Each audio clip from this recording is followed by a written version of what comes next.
Hello everyone, welcome to in this session. My dear friends, I hope that all of you would be fine and happy and doing very well. दोस्तों आशा करता हूँ कि आप बढ़िया से अपनी तैयारी में लगे होंगे। देखिए आज का जो हमारा मुद्दा है वो श्रीलंका और भारत के अंतर्राष्ट्रीय संबंधों को लेकर है। हुआ क्या है, हाल ही में श्रीलंका जो है अपने बहुत ही कठोर और एक प्रकार से बहुत ही बुरे वित्तीय संकट के दौर से गुजर रहा है। अब ऐसा क्यों हुआ है और साथ ही उसके क्या इम्प्लीकेशन है, लेकिन इन सब चीज़ों के बीच में भारत और श्रीलंका के रिलेशन किस प्रकार से मोड़ ले रहे हैं, किस दिशा में जा रहे हैं, हमें उस पर चर्चा करने की आवश्यकता है। साथ ही इस इश्यूज़ को हम चर्चा करें, इससे साथ ही हम यह भी देख लेंगे कि भारत और श्रीलंका के बीच में इंटरनेशनल रिलेशंस में कौन कौन से पॉसिबल एरियाज़ हैं और कौन कौन से चैलेंजेस हैं, पहले हम ये देखेंगे। फिर बाद में ये वित्तीय जो फाइनेंशियल क्राइसिस है उसको लेकर चीज़ों को देख लेंगे, किस प्रकार चीज़ें काम कर रही हैं और भारत ने किस प्रकार की हेल्प की है और आगे का रास्ता क्या हो सकता है। तो इसको हम इस प्रकार से देखेंगे कि अपने यह जो आर्टिकल है, इसकी आड़ में जो आर्टिकल आया हुआ था हिंदू में, यह जो घटनाक्रम चल रहा है श्रीलंका के वित्तीय क्राइसिस को लेके, इसके साथ हम भारत और श्रीलंका के जो द्विपक्षीय संबंध हैं उसको हम होलिस्टिक कवर कर लें। तो देखिए हुआ क्या था कि चाइनीज जो फॉरेन मिनिस्टर हैं उनकी हालिया श्रीलंका में विजिट हुई थी। साथ ही फिर भारत की जो है भारत और श्रीलंका के संबंधों को लेकर और साथ ही जो श्रीलंका वित्तीय संकट से गुजर रहा है उसको लेकर एक हमारे जो विदेश मिनिस्टर हैं उनके और श्रीलंका के जो विदेश मिनिस्टर हैं उनके बीच में एक वर्चुअल समिट भी हुआ था, एक वर्चुअल संवाद हुआ था। तो उसी डेवलपमेंट को लेकर, लेकिन पहले हम ये देखते हैं कि भारत और श्रीलंका के बीच में सबसे पहले सहयोग के क्षेत्र कौन कौन से हैं। देखिए अगर आपने मैप में, जैसा कि मैंने यहाँ पर सम्मिलित किया हुआ है, अगर आप मैप में देखेंगे तो भारत में जो भारतीय उपमहाद्वीप है उनमें से श्रीलंका एक प्रमुख देश है। सार्क के देशों में से एक है, बिम्स्टेक में भी श्रीलंका भारत में शामिल है और भारत का एक महत्वपूर्ण, एक प्रकार से कह सकते हैं आप, पड़ोसी देश है, जहां से समुद्री सुरक्षा के लिहाज से श्रीलंका एक महत्वपूर्ण स्थान रखता है। जो हमारी भू रणनीतिक स्थिति है उसके हिसाब से श्रीलंका एक बहुत ही इंपॉर्टेंट हमारे लिए क्षेत्र है। तो अगर हम सहयोग के क्षेत्र की बात करें भारत और श्रीलंका में, देखिए अगर सबसे पहले अगर हम व्यापारिक संबंधों की बात करें तो भारत जो है सार्क के जो भी हमारे 8 देश हैं, भारत है, पाकिस्तान है, बांग्लादेश है, अफगानिस्तान है, ठीक है, नेपाल, भूटान और श्रीलंका है, मालदीव से, तो इनको लेके जो श्रीलंका जो है भारत के सबसे बड़े व्यापार साझेदारों में से एक है, यानी कि जो पड़ोसियों में जो व्यापार होता है उसमें से एक है। दूसरा अगर हम सांस्कृतिक संबंधों की बात करें तो जैसा कि अशोक ने जो बौद्ध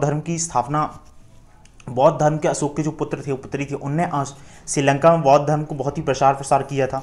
तो श्रीलंका में बौद्ध बहुल देश एक प्रकार से, तो इस प्रकार से दोनों धर्मों के जो है धार्मिक जो जड़ें हैं श्रीलंका की वो भारत में हमें देखने को मिलती हैं। तो जो हमारे सांस्कृतिक संबंध है उस लिहाज से श्रीलंका एक हमारा ऐतिहासिक पार्टनर है। साथ ही भारतीय तकनीकी और आर्थिक सहयोग योजना है। इसके अलावा श्रीलंका के छात्रों को पढ़ने के लिए स्टडी इन इंडिया प्रोग्राम है और बौद्धिज्म जो टूरिज्म इत्यादि है और श्रीलंका में भी जो टूरिस्ट प्लेस इत्यादि, तो उसके दृष्टिकोण से हमारे सांस्कृतिक संबंध भी एक अच्छे सांस्कृतिक संबंध हैं।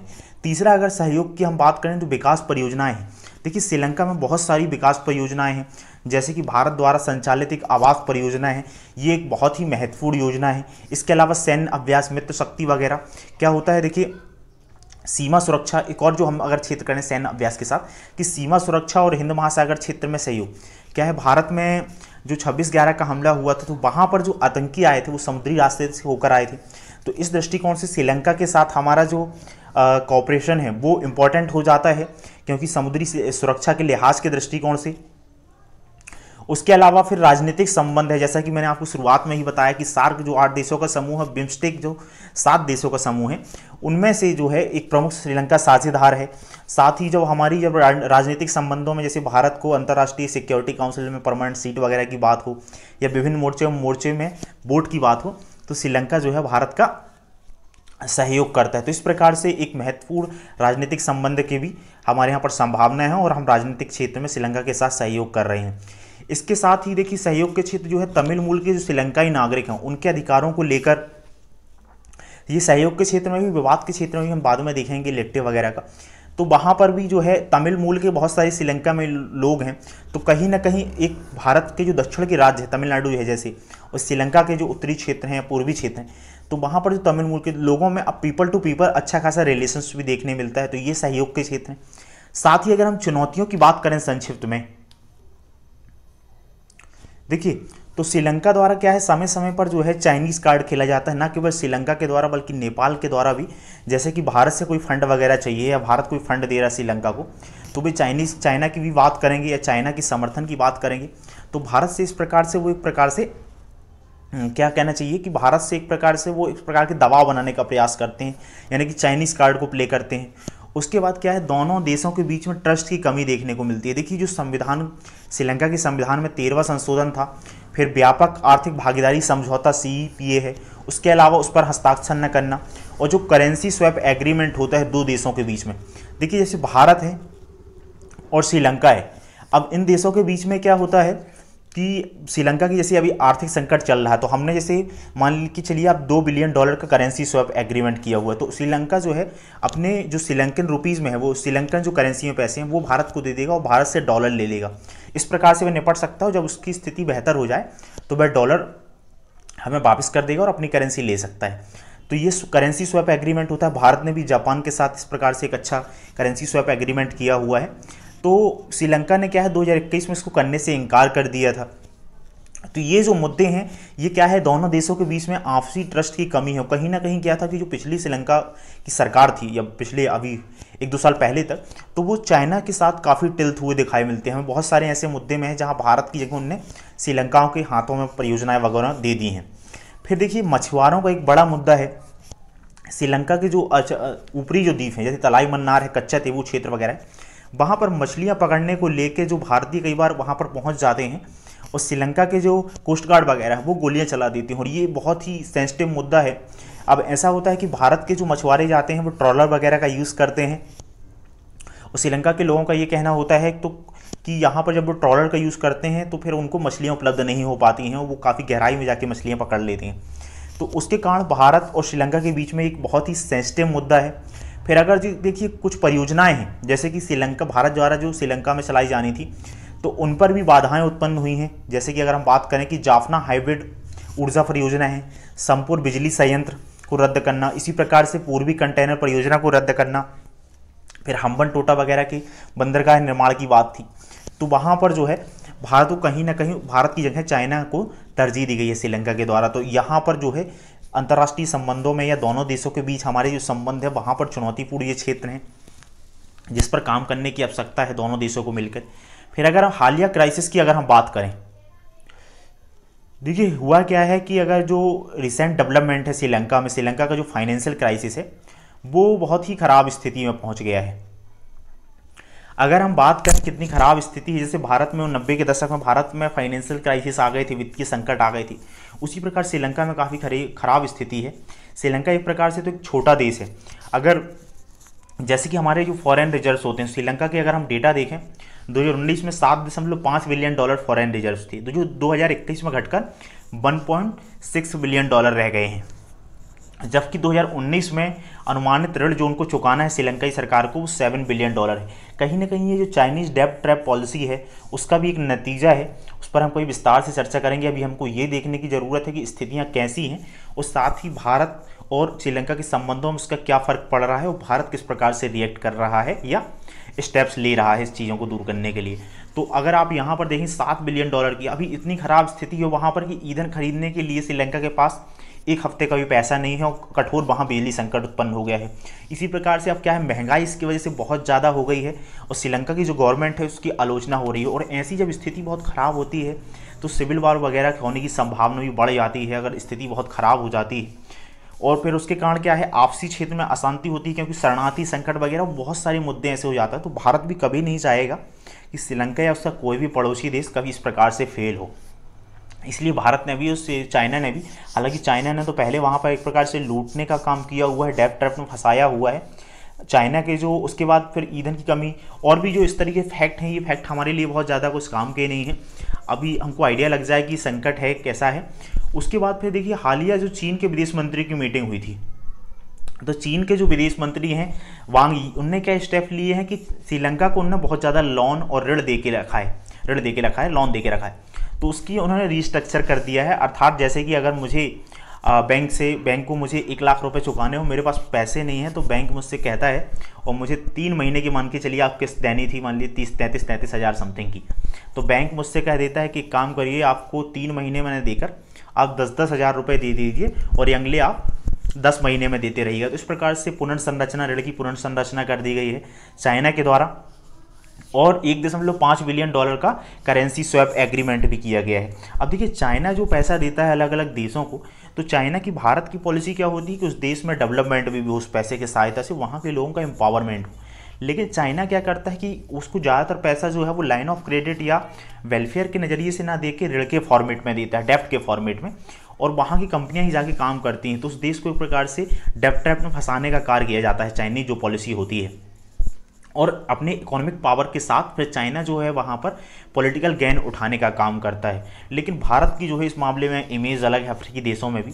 अब देखिए भारत ने इस संकट से उबरने के लिए क्या काम किया है कि भारत ने एक तो $1.5 बिलियन की एक लाइन ऑफ क्रेडिट दी है खाद्यान्नों, दवाइयों और अन्य कच्चे तेल वगैरह खरीदने के लिए। जैसे कि अभी हमने देखा कि 1 हफ्ते तक भी उनके पास तेल खरीदने का पैसा नहीं है, ऐसी स्थिति है।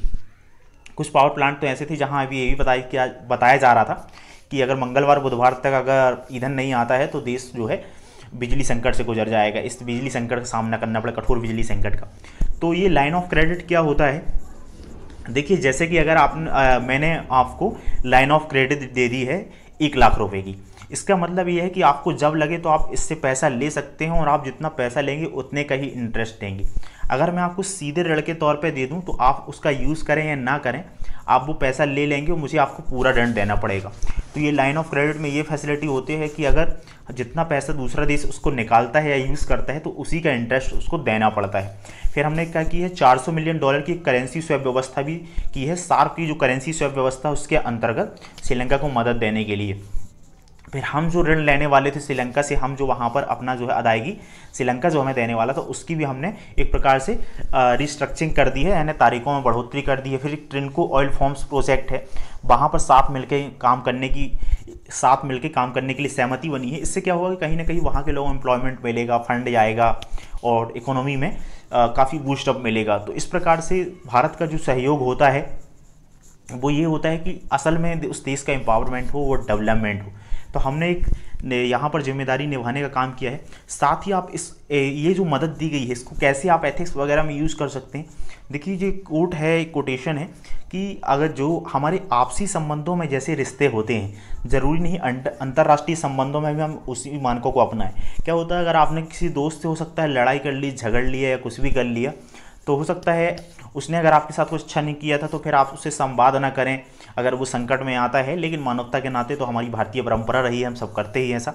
लेकिन ऐसा संबंधों में कई बार देखा जाता है, खटास देखी जाती है कि लोग सहयोग नहीं करते हैं, या रियलिज्म में कई बार ऐसा नहीं हो पाता। लेकिन इंटरनेशनल जो रिलेशंस होते हैं वहाँ पर ये नहीं देखा जाता है, क्योंकि वहाँ पर बहुत सारे डायमेंशन इंक्लूड होते हैं। तो हमको उस पर्सपेक्टिव से देख के निर्णय लेने होते हैं।